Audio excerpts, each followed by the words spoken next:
everyone, this is Melissa Keller, Director of Events and Project Management for Vineyard Worship. We release a new single on the first Friday of every month. God of Rest, Dios del Descanso is Vineyard Worship's first monthly single of 2020. This bilingual worship song, penned in both Spanish and English, features songwriter Tina Cologne Williams on vocals. Vengo a adorarte, vengo a cantarte, vengo a decirte, eres mi Dios, Dios poderoso, Dios del descanso. Mientras cantamos, aquí tú estás.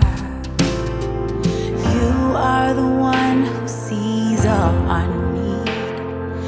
You are the one who provides. You are the peace that our souls receive. En ti podemos descansar. You are the one who sees all our need. You are the one who provides. You are the peace that our souls receive. En ti podemos descansar. God over our strife, God over our sleep, God over our trouble, our work and our rest, God over our future, God over our history, God over our bodies, people are there. You are the one who sees all our need. You are the one who provides. You are the peace that our souls receive. En ti podemos descansar.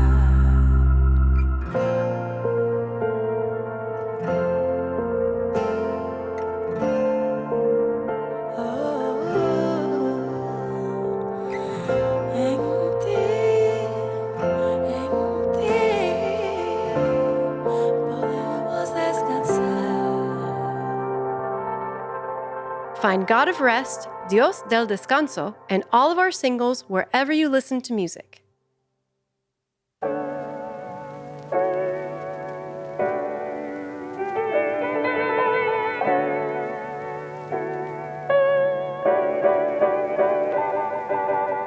Hunger is the soil that intimate worship grows out of. Now, intimacy would be a classic name for what, especially us in the Vineyard would say, is maybe our hallmark value in worship is intimate worship, connected worship, vertical language, all that sort of thing. What I think was being uncovered for me in this is the idea that there's a precursor state of heart. It just doesn't come out of a vacuum. It comes from a place of hunger. The immediate takeaway for me in that is like, if I'm feeling like I'm lacking in my relationship with God, the place to lean into is hunger. Like, how hungry am I? And how I can kind of lean into that and pray into that whole idea of being. And just becoming aware of how connected am I to the idea that I need God. Right. Right. And how awake am I to all of those ideas, right? Sure, right. Yeah. I think this is a particularly challenging idea these days because I don't know how often we feel hungry. The ferment. You're listening to the Ferment Podcast, conversations about worship and transformation. This is Casey Corum, producer of the podcast. Thanks for joining us. On this episode, we have another installment in our conversation series. Today, Adam and I are discussing our kingdom values in worship based around 4 words: hungry, humble, human, and home. This was a great conversation digging into the why underneath the how of our worship expression. This is one you're not going to want to miss.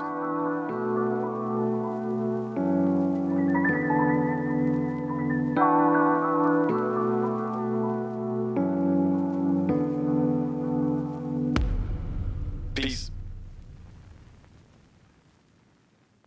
This episode is brought to you by our friends at worshipteam.com. Worshipteam.com comes preloaded with over 12,000 songs, with new songs being added all the time. Hillsong, Bethel, Vineyard, Six Steps, Jesus Culture, just to name a few. Service building with Worship Team is a snap, and all the songs are completely legal and licensed. You can also find them on social media: Facebook at worshipteam.com, Twitter at worshipteam, Instagram at worshipteam_WT. Visit them at worshipteam.com for a free trial today. Complete worship planning with thousands of songs, easy interface, mobile apps, and legal rights for your church. All you need in one place, worshipteam.com. Hey, what up, everybody? Adam here, and I finally have Casey Corum on the podcast. What? It's only taken me a year. Well, you know, I'm on the podcast anyway. I know. We hear from you every single day. That's right. Or every single Monday, I should say, That's right. depending on how you're approaching it. People don't listen every day. Well, you know, they can listen every day for what, 56 or 7 days in a row. And you go around again. You go That's around right. again. Keep going. Yeah.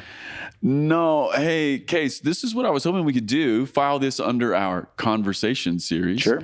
Because I know you've been teaching some kingdom values for worship leaders. And I was hoping we could have that conversation. Yep. And maybe just pick that up and unpack it for a bit. Sure. Yeah, Sure. why don't we do that? Let's just jump right in. Why don't you give us the 4 values of a kingdom worship leader, and then maybe we could just walk through them a little bit. Sure. Well, I mean, being that we come from a vineyard tradition, Yes. we have a very developed theology and practice of worship. So before I get into the words we're using to describe what I think lives as kingdom values for worship leaders, just as we've kind of moved down this modern worship road for however long it's been, 30, 40 years now, Yeah. I think we need to remember that we sort of found our way into this thing. So I think sometimes as we start to lay out a set of values, it can come across like we had some great idea that we're trying to impose. Oh, yeah, this is great. Yeah. So the thing I've been saying lately is these are words we're using to describe rather than prescribe. So we're not coming at something with some great idea that we're trying to implement. We're actually trying to unpack what we're noticing and what we're experiencing in the context of engaged worship and engaged worship leading. I think that's really brilliant, and it's an important distinction because I've actually been thinking about this in another realm or another domain. For instance, about 5 years ago, after Sam Yoder had written All Things Rise, Yeah. which is, it's not a normal worship song. Right. It's really a hymn. And we don't really have those in the Vineyard. Right. But after 40 years of Vineyard practice, after 40 years of maybe walking out Vineyard theology or Vineyard expression, at that point, then the distillation of really the sung theology of the Vineyard gets, I'll use the word, air quotes here, canonized in this form, right? Right.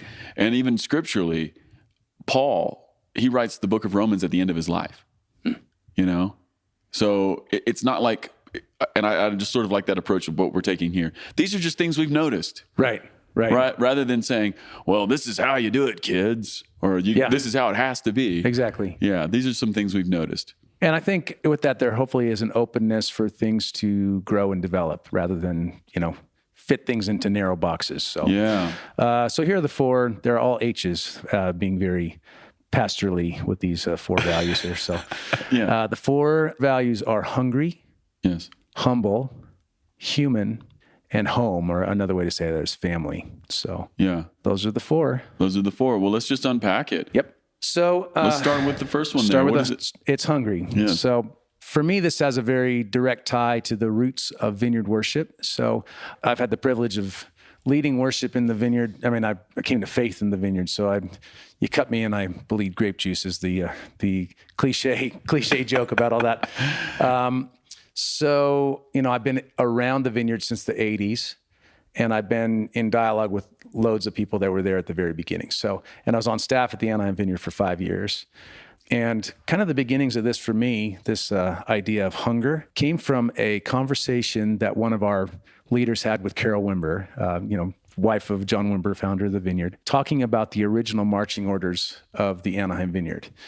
And as you extrapolate, the original marching orders for the Anaheim Vineyard can certainly be upscaled to this is what the vineyard is about, and certainly this is what worship in the vineyard should look like. So, so essentially, and this story's been told on other episodes of the podcast. Should refer back to Carol's interview and Bob and Penny Fulton's interview in particular, Carl Tuttle's interview. These were folks that were leaders in the Friends Church in the Yorba Linda, California area, and self-described, burned out, bitter, caustic, unhealthy people that had, that taught the Bible, tired people, and just wondered where God was in the whole thing. So they backed off from all of this ministry stuff, and they started this little group there. We just need to find God. We need to find life in this thing again. In the early 70s, they were meeting in this house, and they had these weird constraining rules around what they would do. Because they were Bible teachers, they didn't want anybody to teach them the Bible, because they taught the Bible. So we're not here to teach the Bible to each other, because we're done with that for now. Yeah. And if you want prayer, you can only ask for prayer for yourself. So they were kind of like drawing these boundary lines around, like, okay, we know we don't want this. We know we do want that. And they just were desperate, hungry people. So out of that Bible study came these encounters with the Holy Spirit, because there was a lot of just room given to sung prayers, sung worship songs, and even noticing little things like things that have become staples of the modern worship movement, like vertical language, language that's to God rather than about God. They noticed there was a shift in the room when they sang to God rather than about God. So one of the things that struck me in this is, as Carol was sort of unpacking the very beginning marching orders for the Vineyard, is she said, we were hungry and desperate for God. And in the moment, I felt like the Lord said, hunger is the soil that intimate worship grows out of. Now, intimacy would be a classic name for what, especially us in the Vineyard, would say is maybe our hallmark value in worship is intimate worship, connected worship, vertical language, all that sort of thing. So what I think was being uncovered for me in this is the idea that there's a precursor state of heart, that this intimate, it just doesn't come out of a vacuum. It comes out from a place of hunger. Yeah. So for me, like the immediate takeaway for me, and that is like, if I'm feeling like I'm lacking in my relationship with God, the place to lean into is hunger. Like, how hungry am I, and how I can kind of lean into that and pray into that whole idea of being, and just becoming aware of how connected am I to the idea that I need God, right? Right. And how awake am I to all of those ideas, right? Sure, right. Yeah. I think this is a particularly challenging idea these days, because I don't know how often we feel hungry. Maybe this is a North American problem. So we're food's all around us. Like we're constantly, we're gorged on everything. We're gorged on everything. Social media, like we're never bored. We're never hungry. Yeah. We're never in want or in need or in lack. If we want to numb that, we can. So.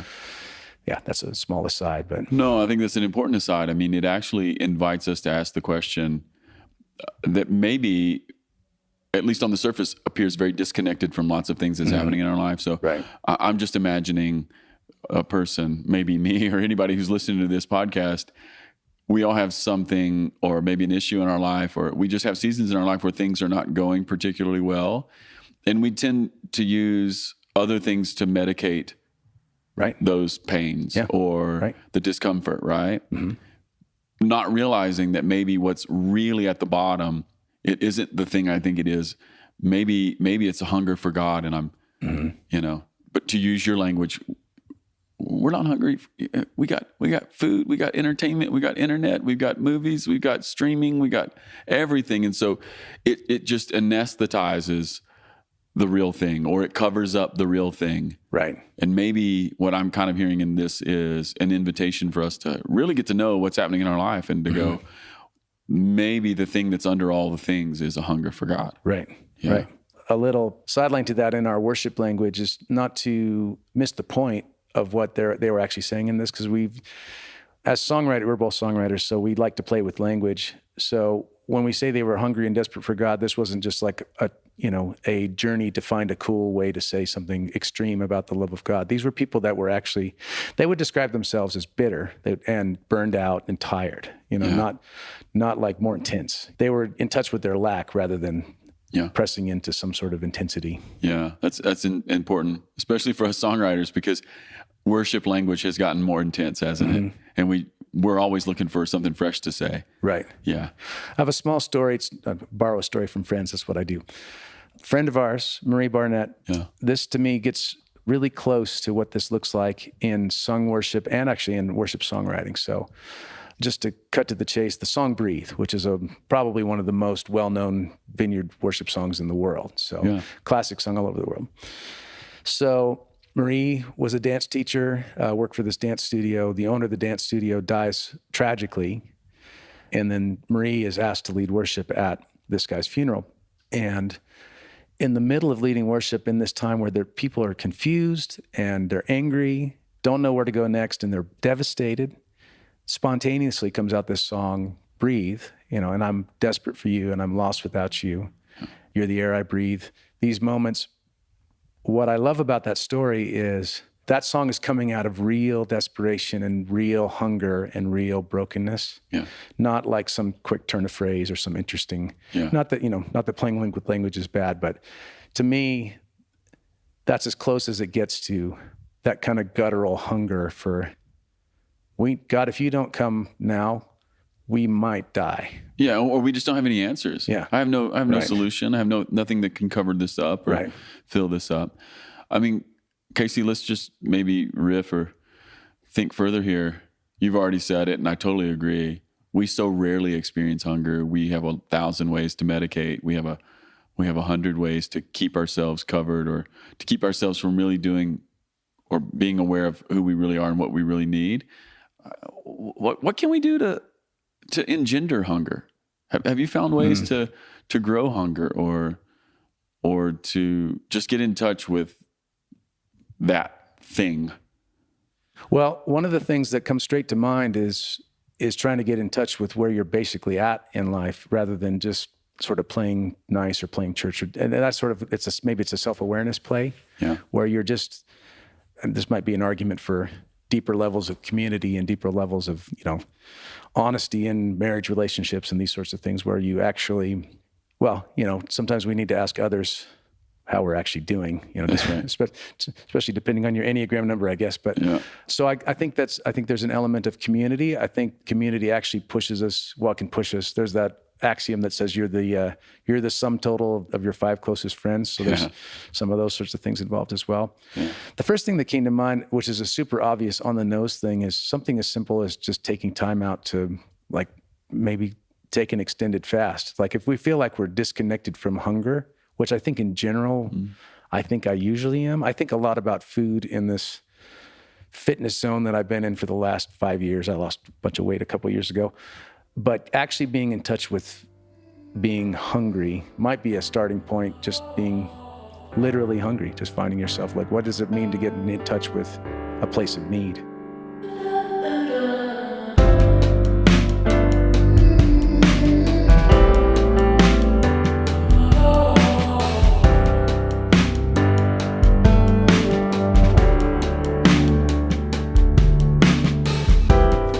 Hello, everyone. Adam here.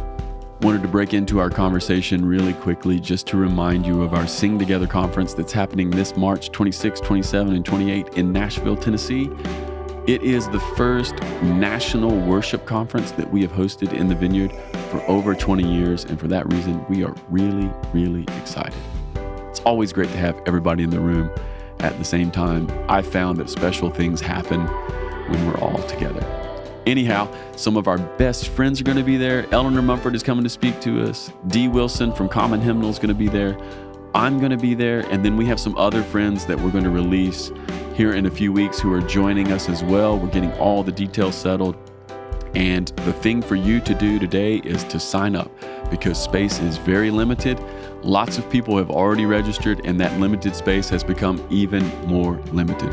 So why not go on to vineyardworship.com today and sign up because I would really, really love to have you in the room. All right. Peace.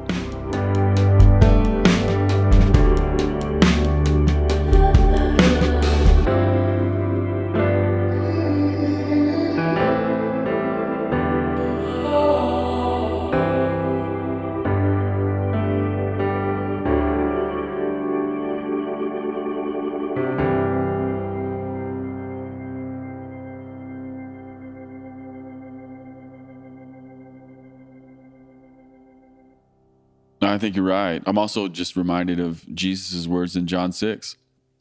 I am the bread of life. Right. Yeah, I mean, Jesus just says it, right? Mm-hmm. Yeah. Right. You can't live on regular bread. Right. You gotta come to this other thing. And so, yeah, maybe that's not a bad practice. Right. I'll tell you this, it's utterly foreign to most American practiced Christianity. Right. Yeah.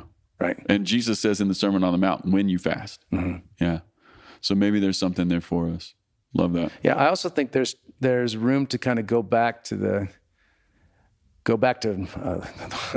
phrase that's coming to mind is going back to old wells. Many times when I find myself disconnected or dry or just, wondering what happened, it's because I stepped away from some sort of home base or some sort of even simple things like spending time with my guitar in a place of open worship to God. Like it's a simple thing, but it's easy to kind of just to forget simple practices like that. Yeah, or it's just easy for your day to fill up with other things. Sure, yeah. Right. Love it.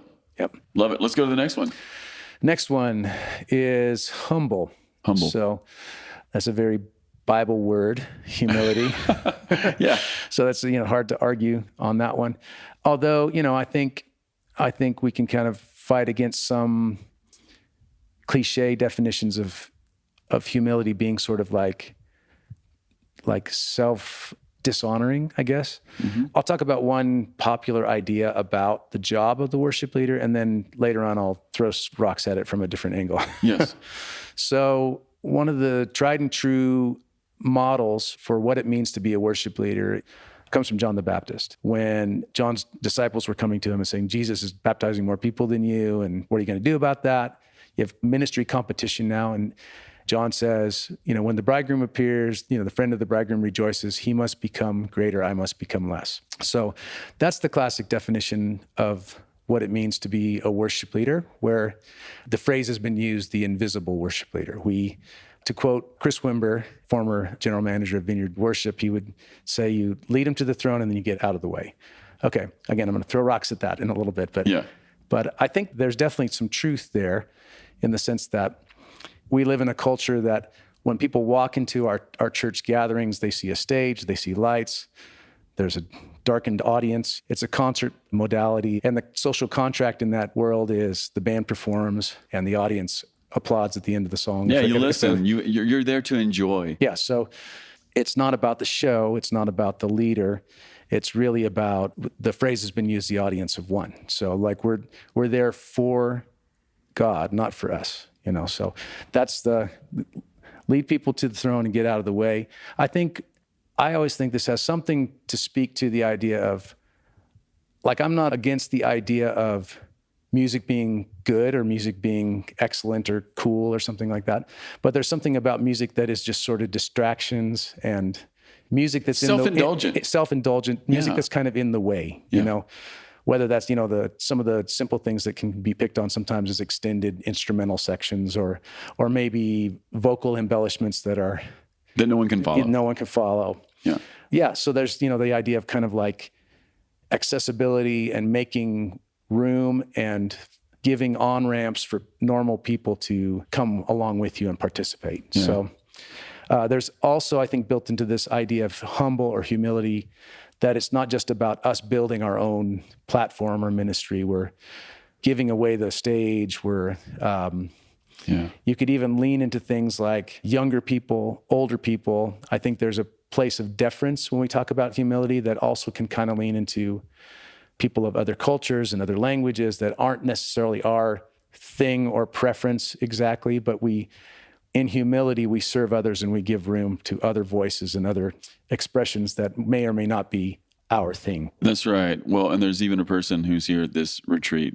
By the way, we're at the SoCal Worship Leaders Retreat. Terry Butler, he just demonstrates this so well.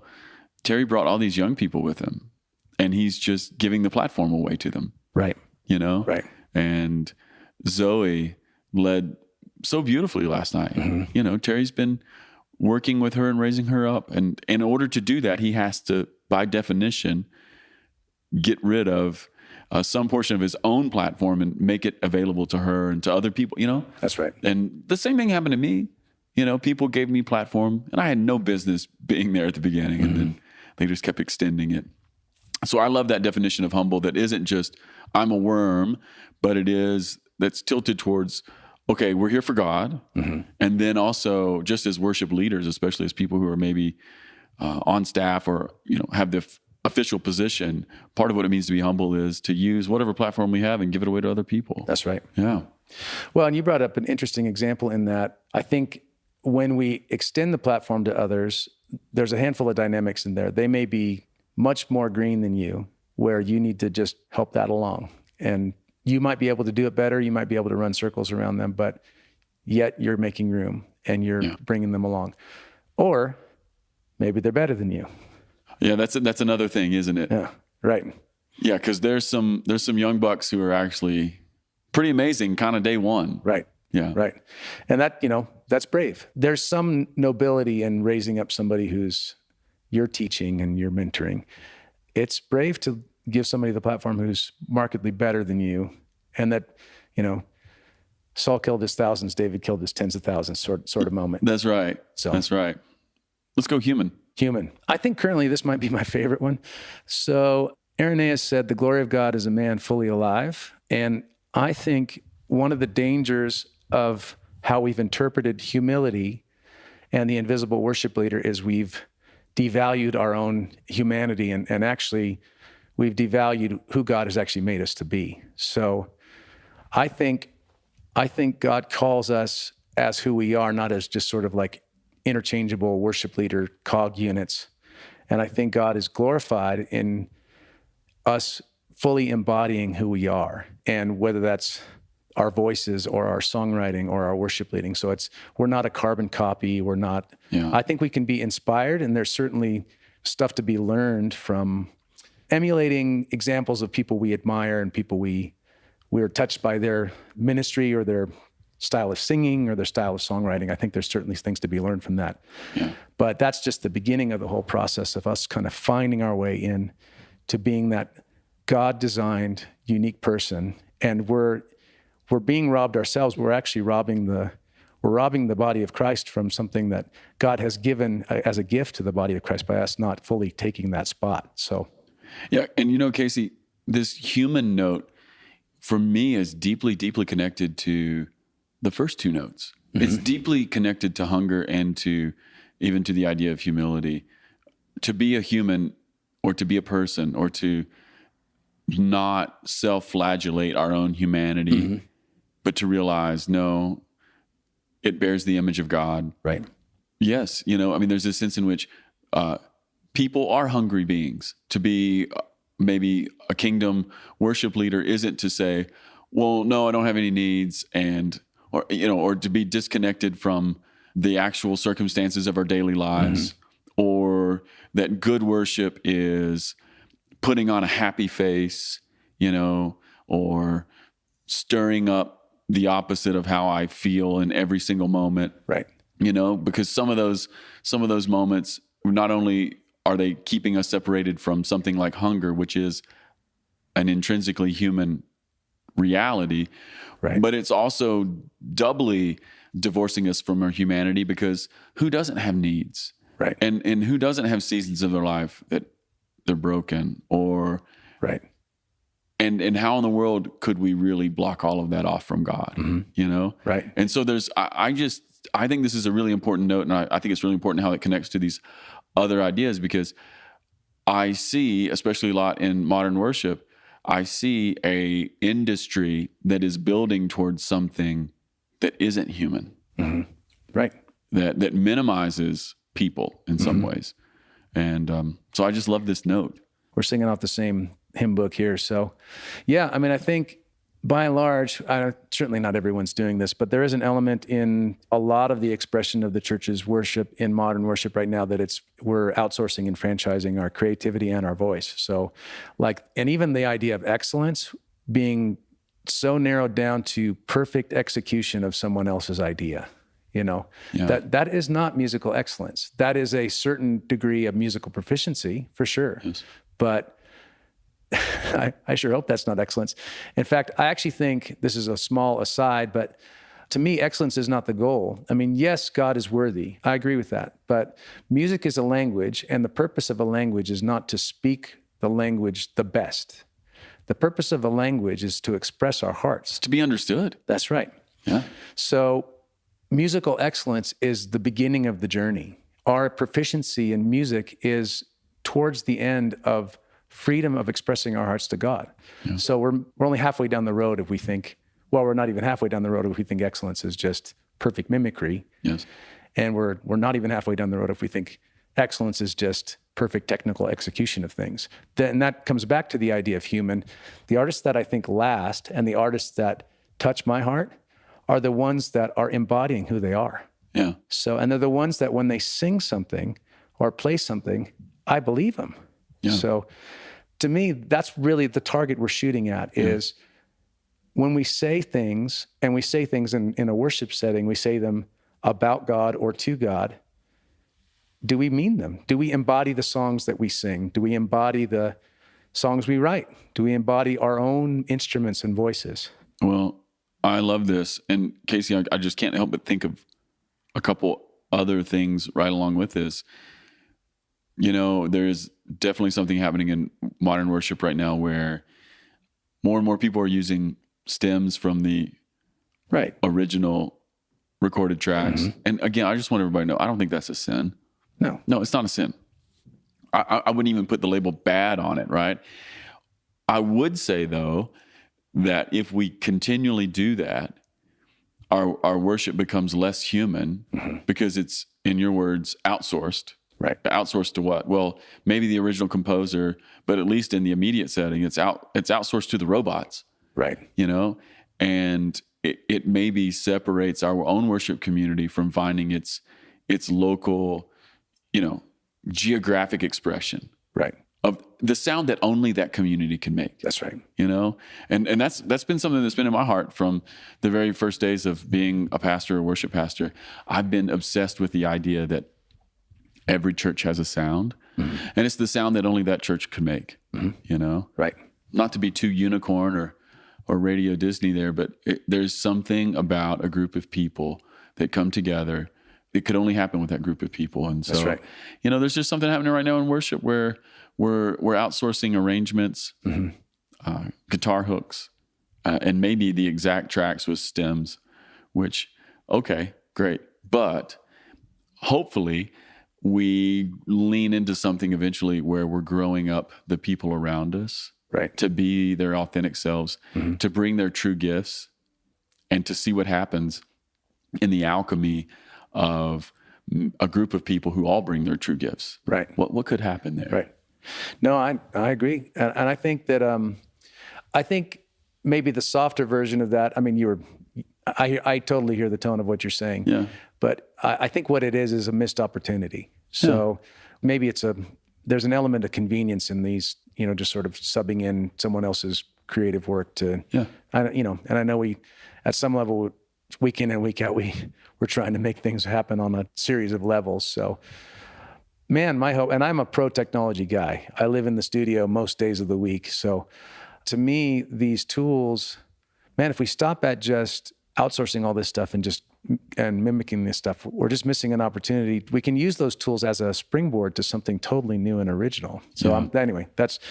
Well, and then back to the point you made a moment ago about your favorite singers are not always the most clinical technicians. You know, same, you know, like why in the world would somebody like Bob Dylan have the career he's had? It's not because he was the perfect singer. Right. Right. Or, I mean, I think there's a lot of people that sort of fit in that category where who they are is actually, it's transcending the Greek Platonic idea of perfection. Right. You know?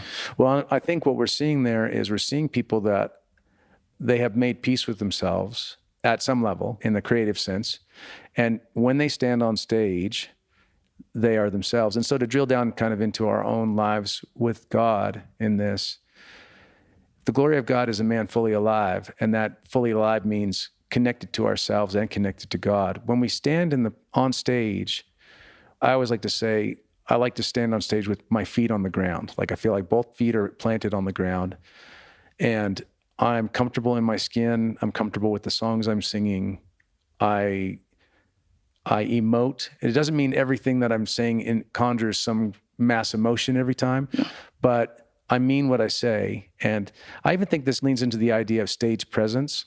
A while back, that kind of got flipped on its head for me, where the idea of stage presence sort of conjures the image of the show. But really what I think when we're really talking about somebody who has stage presence is somebody who is present on stage. And, again, pushing back against our own modern culture, we're not very present most of the time.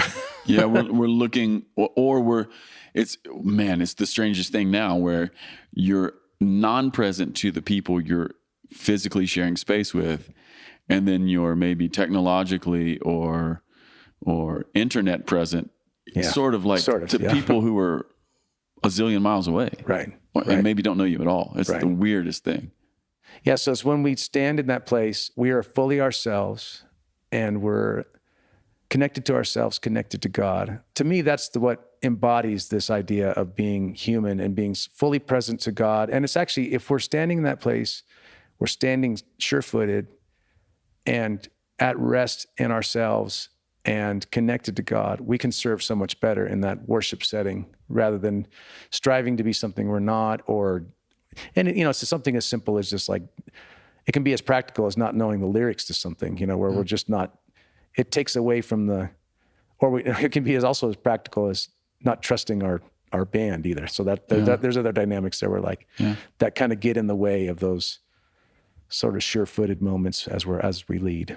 So. The other thing that popped in my brain as we were just having this little talk about a kingdom worship leader as someone who's human is this thought. Maybe we shouldn't lead 3 services 52 times a year. Yeah. Right? I mean, maybe that would not be good for you. Yeah. Right. Maybe it would be more human to acknowledge that you need rest and sharing is a good thing. And, Yeah.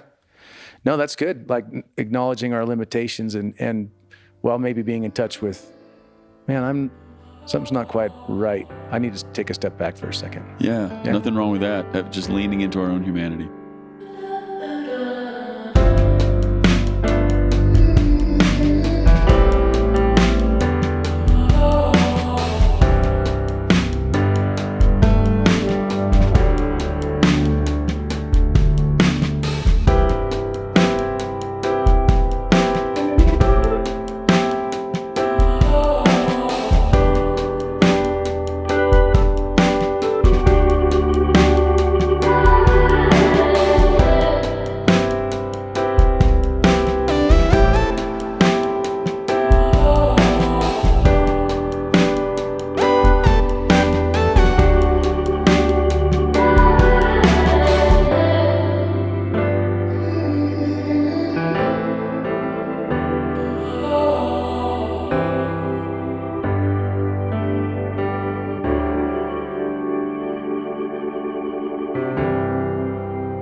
All right, what's number 4?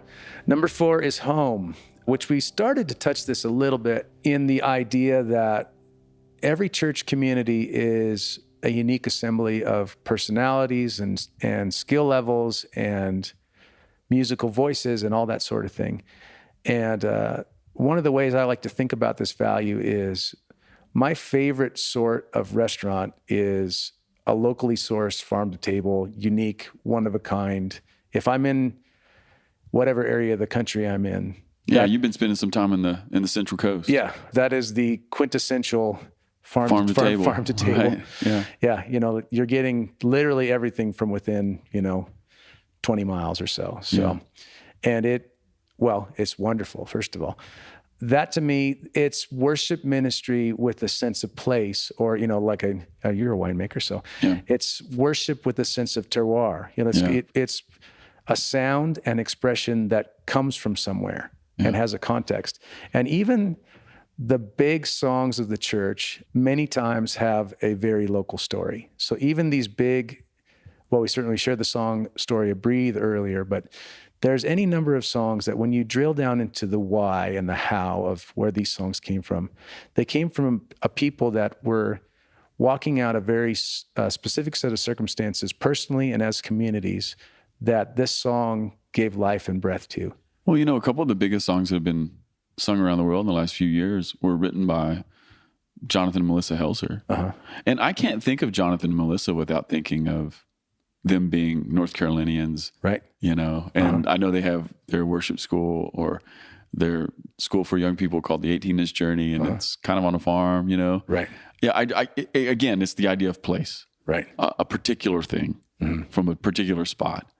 And the other thing I think about when I'm thinking about home is I'm also thinking a kingdom worship person or a kingdom worship ministry. If it's home, then there's a sense of welcome or hospitality. Mm-hmm. There's a sense of the people who are involved are finding more than just a community, but they're finding hopefully some sense of family and brotherhood or sisterhood. Yes, right. Or I think the historic vineyard word would be kinship. Yeah. Right. Right. Yeah. Right. Yeah. And I think, well, it's certainly a challenge for us as worship leaders and songwriters and worship musicians to not somehow separate ourselves from the communities that we serve. And by that, I certainly mean the churches we're involved in, but I would actually probably extrapolate that out to the actual towns and cities we live in as well, where we're one of them. We're North Carolinians in the case of the Helsers. So yes. Where we embody that sense of place as well. So the things that come out of us feel and sound and engender a specific place. So, and I know this happens in the sermon prep and the teaching world, so much in the life of the worship leader, the Lord speaks and works things in our lives on behalf of the communities we serve.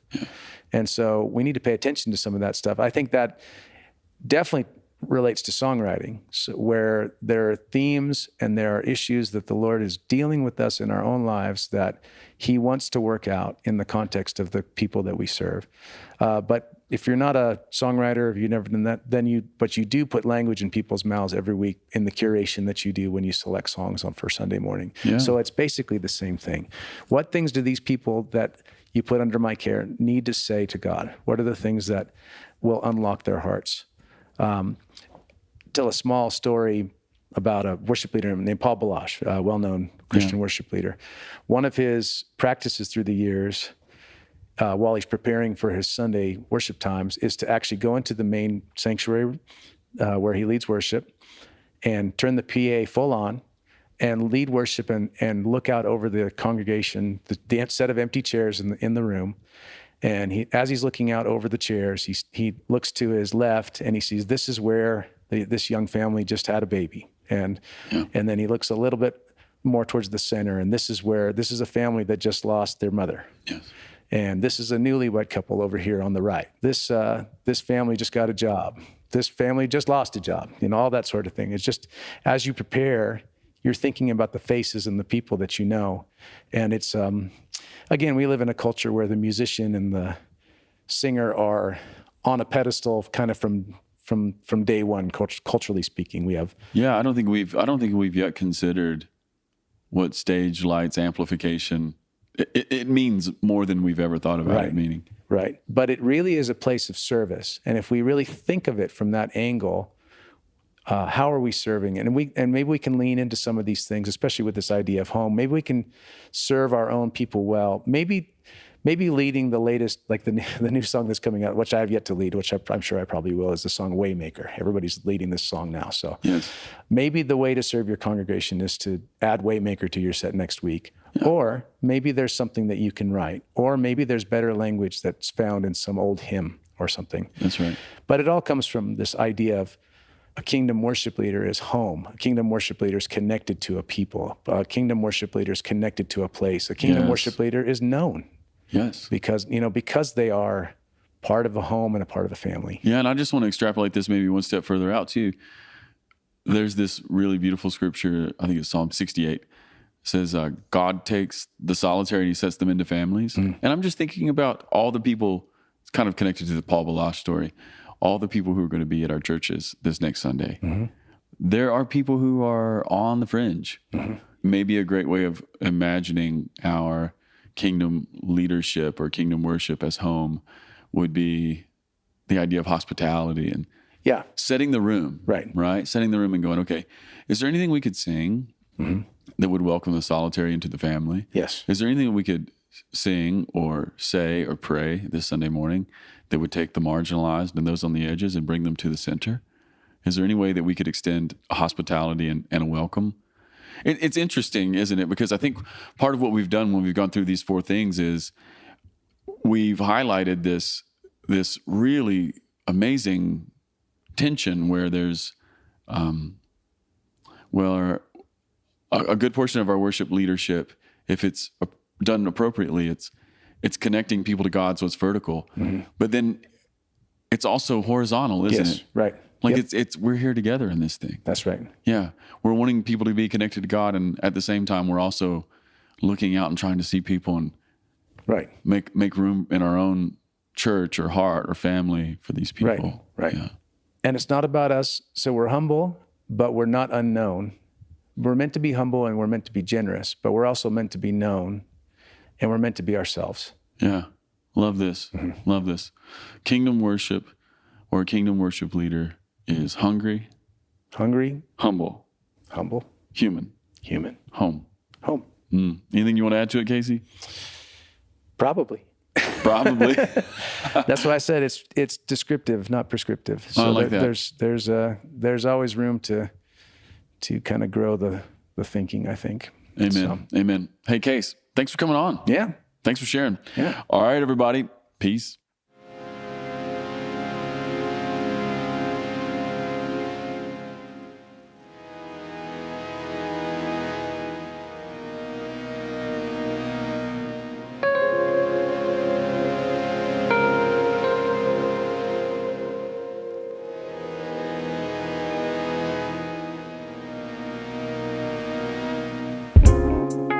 Hey everyone, Casey Corum here, producer of the Ferment Podcast. Thanks for listening. I just wanted to remind you about our Sing Together conference in Nashville, Tennessee from March 26th through 28th. It's going to be a great time and we hope to see you there. For more information, go to vineyardworship.com. Also, don't forget to check out our latest single, God of Rest, Dios del Descanso, wherever you listen to music. All right, people. See you next time. Peace.